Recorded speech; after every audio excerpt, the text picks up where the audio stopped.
The Curse of Oak Island. The team tracks how Templar knights traveled to Viking territory and across the Atlantic.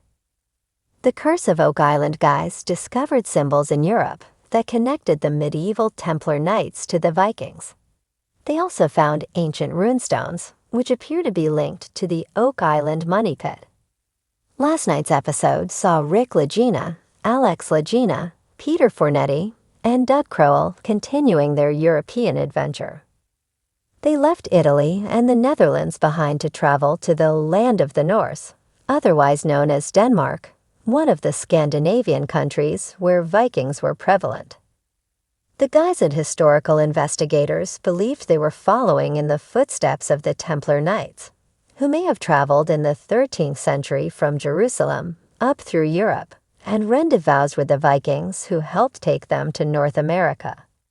The knights were likely lugging ancient treasures taken from Solomon's temple, including the Ark of the Covenant and the Golden Menorah.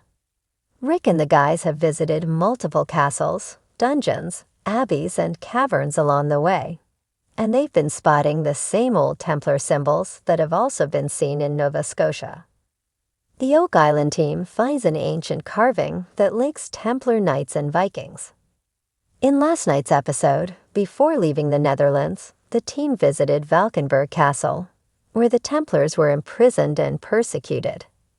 In the dungeon, the guys found symbols associated with the Templars, including the goose paw symbol. But they also spotted a Viking symbol, a carving that signifies the famous sails on a Viking ship. This was another clue that the two groups were linked.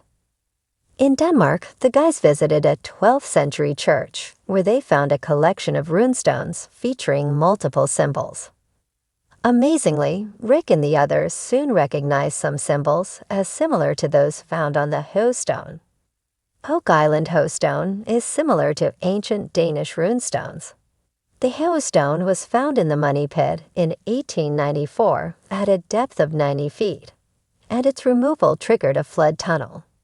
The stone was subsequently lost in the early 20th century, but the guys still have photographs. The olive-colored stone appeared very similar to these Danish runestones in height, width, color, texture, and symbols. Could this be evidence that Vikings took one of their runestones to Oak Island? These stones were usually created for commemorative purposes, but could also be used to mark territory. The guys also visited a rock formation in Denmark that featured carvings dating back an incredible 3,000 years to the Bronze Age. Local expert Jean Cordua explained that the carvings were created in alignment with the stars and the sun. She suggested the rock formation was an ancient compass used for navigation. Did Templar knights use Bronze Age technology to help reach Oak Island? On the stone formation, the guys spotted a symbol featuring a cross with 4 dots, a symbol they have seen in every location they visited and also found in Nova Scotia. The team had associated this symbol with the Templars, but here it was, in a 3,000-year-old carving long before Christianity existed. Expert Corjan Mall suggested this was likely the result of a cross-fertilization of cultures, where the Templars embraced an old technology used by the Vikings' ancestors.